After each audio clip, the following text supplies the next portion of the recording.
Muito boa noite, meus amigos. Voltamos para mais um Jogo do Poder pela Rede CNT, uma rede da família Martinez. Hoje recebo aqui André Sattler e Giliardi Alessi, que são professores da Escola Legislativa da Câmara Federal e da Assembleia Legislativa do Paraná. Estiveram recentemente, no início de maio, em Curitiba, promovendo um curso na Assembleia Legislativa do Paraná, e nós vamos falar sobre esse importante tema hoje. Mas antes disso, vamos a Brasília com José Marcelo para saber as notícias da semana. Olá, eu sou José Marcelo Santos, direto de Brasília, com os destaques do noticiário político da semana. O Conselho de Ética do Senado manteve o arquivamento da representação que pedia a cassação do mandato do senador Romero Jucá.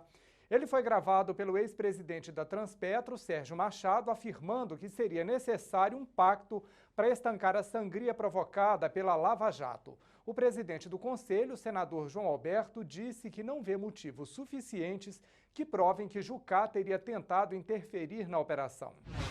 Em meio à crise política, a Câmara dos Deputados criou uma comissão especial para discutir propostas de combate à corrupção. Foi uma resposta ao apelo da Frente Parlamentar Mista de Combate à Corrupção, que cobrou o andamento das propostas apresentadas pelo Ministério Público. As sugestões de medidas foram entregues ao Congresso no fim de março e receberam 2 milhões de assinaturas em apoio.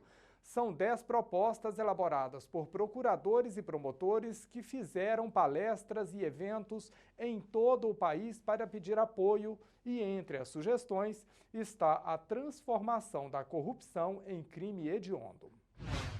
Numa votação apertada, o Conselho de Ética da Câmara aprovou o relatório que recomenda a cassação do mandato do presidente afastado da Casa, Eduardo Cunha. Desta vez, a deputada Tia Heron apareceu e votou contra o deputado. A grande surpresa foi o deputado Vladimir Costa, do Partido Solidariedade. Ele chegou a encaminhar um voto contra o relatório, mas acabou votando a favor. Agora, o futuro de Eduardo Cunha será definido em plenário. E a Operação Lava Jato chegou ao presidente em exercício, Michel Temer. A quebra do sigilo da delação premiada do ex-presidente da Transpetro mostrou que Sérgio Machado diz ter negociado o pagamento de propina com Michel Temer e com o senador tucano Aécio Neves. O delator diz que repassou propina a mais de 20 políticos e que a corrupção não seguiu nenhuma ideologia. De PT a Democratas, 6 partidos estão envolvidos. Machado também cita como beneficiários o ex-presidente José Sarney, o presidente do PMDB, Romero Jucá, e o presidente do Senado, Renan Calheiros. O ex-presidente da Transpetro afirma que Michel Temer pediu ajuda para a campanha de Gabriel Chalita à Prefeitura de São Paulo em 2012. Eu vou ficando por aqui, mas te espero no Jogo do Poder Notícias Nacional. É na quinta-feira, às 11 da noite. Até lá. Retornamos aos estudos da Rede CNT para a sequência do bate-papo com André Sattler e Giliardi Alessi. O André é doutor em filosofia pela Universidade Federal de São Carlos, UFSCar, coordenador da pós-graduação do Centro de Formação, Treinamento e Aperfeiçoamento da Câmara dos Deputados, CEFOR, em Brasília. E o Giliardi Alessi é diretor legislativo da Assembleia Legislativa do Paraná, diretor da Escola do Legislativo da nossa Assembleia. Fizeram, portanto, no início de maio, um seminário Poder Legislativo e Democracia Contemporânea, realizado pela Escola do Legislativo do Paraná, recentemente inaugurada pelo presidente Traiano. Muito boa noite, muito obrigado por vocês terem aceito o convite de vir aqui ao Jogo do Poder, é um prazer recebê-los. Eu queria começar com o André, perguntando para ele o seguinte: o que os seus alunos, nos cursos que vocês promovem, depois daquela votação do impeachment da Dilma na Câmara dos Deputados, andam falando daquela cena que os nossos deputados protagonizaram e que foi pelo mundo afora? Eu acompanho muito a imprensa espanhola, portuguesa e dos países de língua portuguesa e a italiana. Todo mundo, da Alemanha até Moçambique, falaram um pouco daquilo. Boa noite, Rocha. Boa noite, Diliar. Um prazer estar aqui. De fato, foi uma cena inusitada, o processo de votação nominal, onde a expectativa mínima seria um sim ou um não, mas os deputados fizeram questão de afirmar ali os seus motivos, e esses motivos às vezes causam Não tinha nada a ver com estranheza o objeto com o objeto, da né, votação. da deliberação. E, de fato, no processo formativo que temos, discutimos justamente essa questão, como o legislativo deveria se comportar ali. Ali, como era uma questão de julgar uma admissibilidade, o papel da Câmara era o papel de juiz. Então não cabia ali a parcialidade. Ali já cabia a imparcialidade de um julgamento. Então o sim ou o não bastaria, porque era o julgamento do deputado em relação ao fato em si.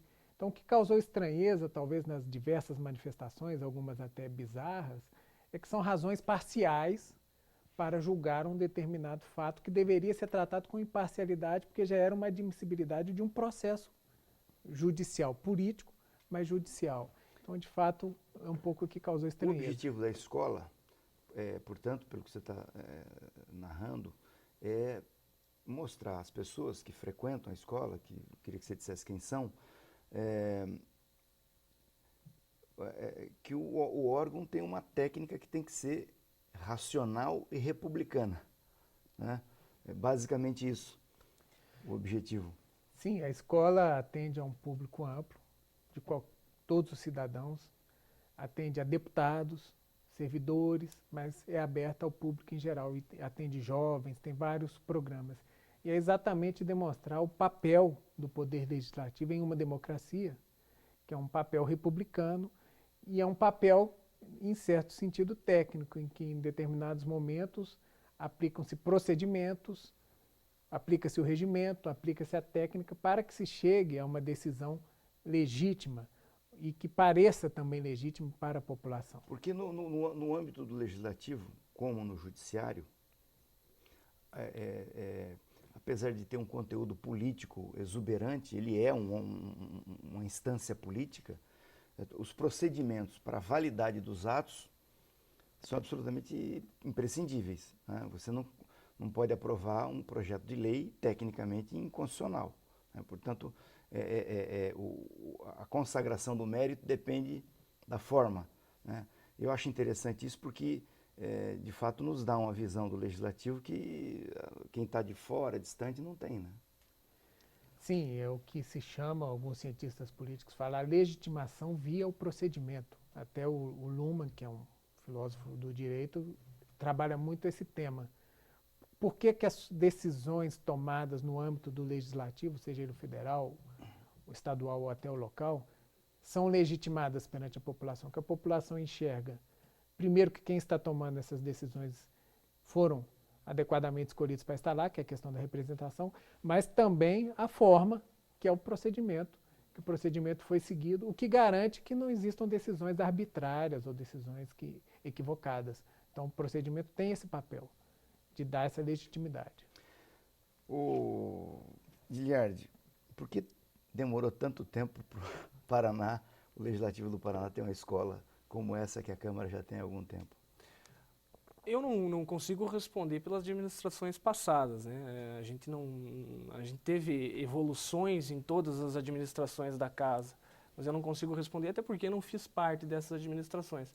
Mas desde que o deputado Ademar Traiano assumiu a presidência, em conjunto com o primeiro secretário, o Plauto Miró, e o segundo secretário, Ademir Bir, que compõe a comissão executiva, tão logo se a gente observou essa deficiência na Assembleia do Paraná, já no mesmo ano da eleição da mesa, no mesmo ano já foi criada a Escola do Legislativo e realmente está fazendo um grande sucesso. Uma pena que ela não foi criada antes, mas ela já está bem formatada e está conseguindo fazer eventos bem interessantes. Bom, eu vou ter que chamar um intervalo. Na volta eu queria que você me explicasse o que foi esse evento aqui, qual foi a finalidade dele. Daqui a pouquinho, depois dos comerciais, nós voltamos. Não saia daí. Voltamos aos estudos da Rede CNT, para a sequência do Jogo do Poder de hoje, com André Sattler e Giliardi Alessi. Giliardi, você falava aqui que logo no início dessa legislatura do Traiano, a Assembleia implantou essa escola. Qual é a finalidade dela para o Paraná e o que foi esse primeiro seminário Poder Legislativo e Democracia Contemporânea. Primeiro eu quero que você me responda, depois eu quero que você me diga o que é essa democracia contemporânea aqui, mas os dois me ajudem a entender. Por favor, então, qual é a importância disso para o Legislativo e para as câmaras de vereadores, para a classe política paranaense que vive em torno do Legislativo? Oxinha, a escola do Legislativo, a gente não pode falar em escola do Legislativo sem pensar na qualificação dos servidores da própria Assembleia. Então, sem dúvida, um dos principais objetivos é justamente fazer essas palestras e esses eventos para que o servidor da Assembleia se qualifique, tanto efetivo quanto comissionado, para prestar um melhor serviço para a população. Mas a escola aqui do Paraná, o deputado Traiano foca e pede para a gente focar na administração da casa em aproximar o cidadão da Assembleia. Ou seja, todos os eventos são gratuitos, todos eles são convidados todo mundo e os eventos são gratuitos. As inscrições são feitas pelo site da Assembleia de maneira muito fácil, é dado um certificado e toda essa administração da escola, com essa aproximação do cidadão, nós tivemos eventos aí com 650 pessoas presentes. Todos esses eventos, além de gratuitos, nós conseguimos fazer com custo muito baixo para a administração, sem contratação de cargos, porque a Assembleia vestiu a camisa para fazer a escola. Então a Assembleia, com os servidores da diretoria legislativa, da própria presidência da Assembleia, da administração, conseguiram fazer esses eventos, conseguem fazer uma boa escola sem aumentar os custos da Assembleia Legislativa e dando e aproximando o cidadão, dando palestras sobre cidadania, sobre processo legislativo, sobre o jogo democrático brasileiro, que sem dúvida é muito importante, porque a participação da sociedade e a democracia participativa é muito importante. Falando do evento que nós tivemos agora no início de maio, foi um evento diferente do que nós já fizemos, foi o primeiro seminário que nós fizemos. Ele, além das palestras que nós tivemos, por exemplo, que com muito prazer a gente recebeu o professor André, que é do CEFOR, da Câmara de Deputados, e trouxe bastante dessa bagagem da Câmara para nós aqui na Assembleia, dando novas ideias para a gente implementar e aprimorar a nossa Assembleia. Além dele, também a gente selecionou alguns trabalhos científicos feitos na academia, feitos nas universidades, artigos científicos sobre poder legislativo, sobre participação política da mulher, participação política dos jovens. Selecionamos esses trabalhos porque o nosso interesse é justamente fomentar o trabalho científico na universidade e que esse trabalho científico na universidade, a partir do momento que foi criado, a partir do momento que ele foi elaborado, que ele traga resultados para a Assembleia. Sem dúvida, novas ideias vêm para a Assembleia, a gente aplica lá e a gente quer fazer sempre o melhor para a população do Paraná. Agora, o tema Poder Legislativo e Democracia Contemporânea denuncia algum grau de engajamento, uma visão da sociedade, né? Que poderia estar aqui, Poder Legislativo e a ditadura. A gente, quando fala em ditadura, fala muito depreciativamente, né?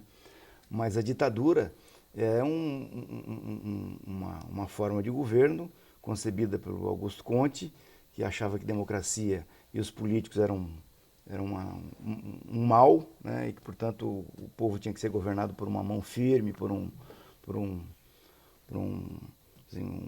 farol, né, sábio, e achava que essa era a melhor forma de governo. Portanto, uma proposta que tem um fundamento.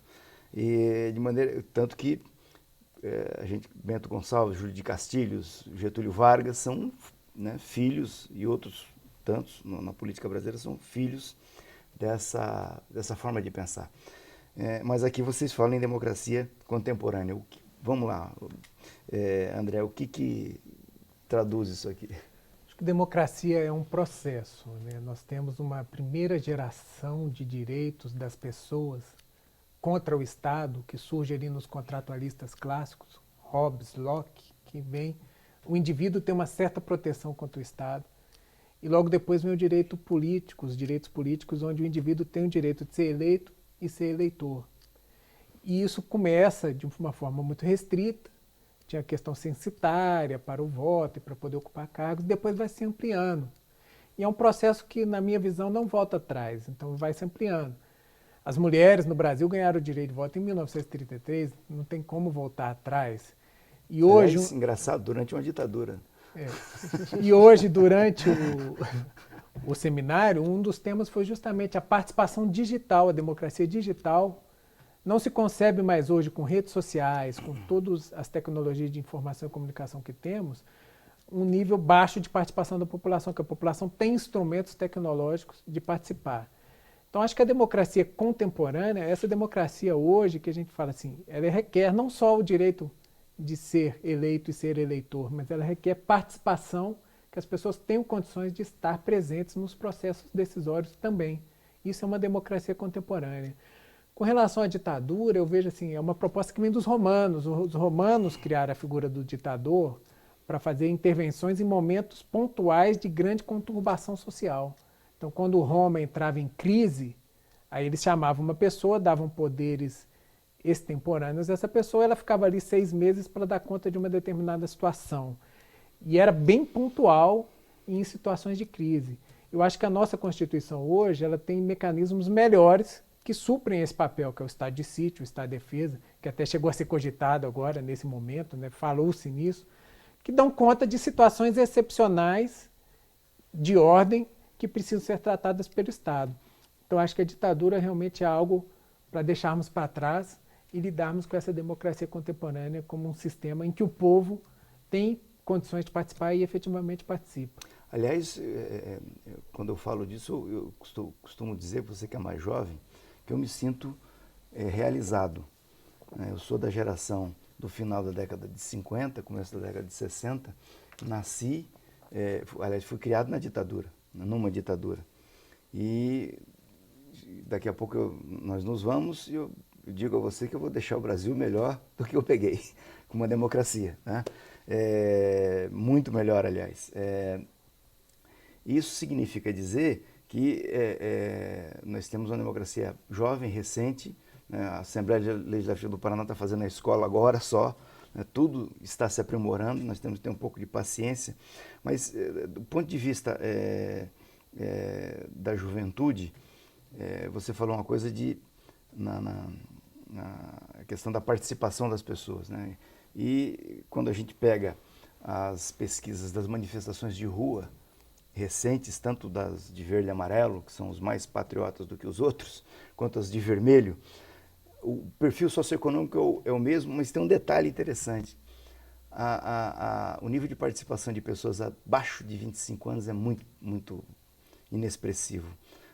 Você que é jovem, você tem uma explicação para isso? Está mexendo agora com essa escola legislativa, tendo contato com alguma... É exatamente isso, Roginho, que a gente está querendo mudar com a escola do Legislativo. Até eu aproveito aqui para falar sobre um outro programa que é o Geração Atitude que nós temos na Assembleia. O programa Geração Atitude, ele já envolveu nesse ano mais de 3.000 alunos do ensino médio. E a gente chega próximo desses alunos do ensino médio e a gente entrega esse Guia do Cidadão, até eu quero presenteá-lo aqui com o Guia do Cidadão, que é elaborado pela Assembleia. O programa Geração Atitude, Rochinha, ele é feito em conjunto com a Secretaria de Estado de Educação, é feito em conjunto com o Ministério Público, o Tribunal de Justiça e a Assessoria da Juventude do Executivo. Com esse programa, além de entregarmos o Guia do Cidadão, nós fazemos palestras, nós fazemos vídeos e os alunos participam de gincana, com questões sobre a democracia. Isso é tudo transmitido pela TV Assembleia. Então há um engajamento tanto de alunos quanto dos professores e a gente passa esses conhecimentos e ao final ainda tem um concurso de projetos de lei dos alunos. Então os alunos podem fazer os projetos de lei e nós já tivemos, agora no final de abril, nós tivemos uma lei que foi sancionada já por uma das edições do Guia do Programa Geração Atitude, foi sancionado pelo governador uma lei de autoria de uma aluna. Então a gente quer mudar isso. Agora, esse turbilhão político pelo que vivemos atualmente, isso é bacana, porque as redes sociais também nos trazem cada vez mais notícia. E a participação democrática, eu acho que ela vem crescendo, mas com certeza nós precisamos de programas como esse, como a Escola do Legislativo, e isso aí é uma função da Assembleia, programas como Geração Atitude, para aproximar o cidadão e principalmente o jovem da política, para que ele compreenda Aqui, por exemplo, nós temos quais são as funções do deputado estadual, do vereador, do deputado federal, do governador, enfim, do Ministério Público, do Poder Judiciário, para que justamente os alunos, as pessoas saibam de quem cobrar, de que forma fazer, como participar do jogo democrático, como participar do processo político. Perfeito. Vamos a mais um brevíssimo intervalo e voltamos em seguida para dar sequência a esse interessante bate-papo aqui. Daqui a pouco eu volto. Voltamos aos estudos da Rede CNT para finalizar o Jogo do Poder de hoje. André, a Câmara dos Deputados recentemente viveu um episódio histórico que, pela primeira vez, o Judiciário afastou do exercício do mandato parlamentar, pelo menos no período democrático em que vivemos, um deputado, justamente o presidente da Câmara. Que tipo de repercussão você acha que isso vai produzir no futuro da casa? E como você, lá na Câmara dos Deputados, pretende incluir isso assim, nas matérias que os alunos frequentam e quais são os próximos passos dos cursos na Câmara dos Deputados? Assim, para a gente finalizar aqui. Que possa repercutir da mesma forma que nós pensamos hoje na questão da tortura. Brasil nunca mais. E Câmara nunca mais com um presidente que extrapole de suas competências e que use das competências e prerrogativas do cargo para tomar decisões discricionárias que não respeitam os procedimentos, portanto, se tornam ilegítimas. Então, uma questão que nós tivemos nos últimos tempos na Câmara, votações derrotadas, que eram repetidas até que se obtivesse uma vitória. Isso deslegitima o processo deliberativo de um parlamento, pois exatamente você formou uma maioria naquele momento e aprovou uma decisão, essa decisão deve prevalecer. Aí se eu espero 2 horas e voto de novo, essa decisão perde o seu mérito, porque deslegitimou o processo. Então, deslegitima e atrapalha o ensino na escola. E atrapalha a escola. Então, assim, do ponto de vista do afastamento do presidente, o que eu tenho a dizer é que sirva como exemplo do que não deve ser. Como não deve ser. Nós tivemos um exemplo prático nesse período, como não deve ser. Decisões discricionárias, arbitrárias, forçando interpretações regimentais. Então, que fique para nós como lição, inclusive estudada nos cursos da escola. Nós temos lá um curso de mestrado, reconhecido pelo MEC, um curso oficial de mestrado, que tem alunos deputados, tem cidadãos, tem servidores e deputados como alunos no nosso mestrado. Então, que no mestrado a gente possa estudar o que aconteceu para que não aconteça mais, no ponto de vista do presidente que foi hoje afastado liminarmente. Giliardi, e os próximos passos aqui na Assembleia Legislativa do Paraná? O que vocês estão planejando? Eu quero até aproveitar a resposta do André, porque nós estamos em processo de votação do novo regimento interno da Assembleia. A gente está modernizando, nós estamos dando normas mais claras. A escola participou disso? A escola participa também, a diretoria legislativa em especial participou muito. Foi feita uma comissão especial, presidida pelo deputado Pedro Lupion, com a relatoria do deputado pastor Edson Praxic. Essa comissão fez um trabalho inicial e agora está em processo de votação as emendas, está sendo feito com calma e com paciência para que todos os deputados possam entender exatamente quais são as suas mudanças e assim que possível a escola, por óbvio, vai ter que passar essas mudanças para os servidores da casa que também precisam do conhecimento. Então nós já estamos prevendo aí alguns eventos para tratar do novo regimento interno e também nós vamos continuar com as palestras. Inauguramos a Escola do Legislativo em grande estilo com a palestra do Dr. Marçal Justin Filho, sem dúvida ele é um dos maiores administradistas do país, não só, e a gente tem a sorte dele atuar aqui também no Paraná. Depois nós tivemos um ministro do STF, o Fachin, que também tem uma relação muito próxima aqui com o Paraná, e para nós foi o evento dele é o que deu quase 650 pessoas lá na nossa escola. Nós pretendemos continuar com essas palestras com grandes nomes juristas, também com palestras para os servidores mais vinculados à parte administrativa, não tão jurídica, português, atendimento ao público, e também esse evento que nós fizemos, o primeiro seminário, tenho certeza que nós vamos precisar fazer muitas mais edições desse seminário, porque essa apresentação de trabalho científico para a Assembleia beneficia o aluno, que tem um espaço para apresentar o seu trabalho, e beneficia a Assembleia, que recebe essas novas ideias e consegue aprimorar o Legislativo. Então a gente tem muitos desafios aí pela frente, pela escola, e eu espero que a gente possa corresponder e aproximando cada vez mais o cidadão, lembrando sempre que os cursos são gratuitos e as inscrições podem ser feitas pelo site. Muito obrigado. Valeu, Rochinha. Obrigado pelo convite. Muito obrigado, André. Foi um prazer. Prazer o nosso. Vamos torcer para que nós possamos ter outras dessas aqui na frente, quando a escola avançar com seus trabalhos. E vocês que estiveram conosco até agora, muitíssimo obrigado. Vamos conversando durante a semana pelo www.jogodopoderparaná.com.br. Eu volto no próximo domingo para mais um Jogo do Poder. Um grande abraço a todos e até lá.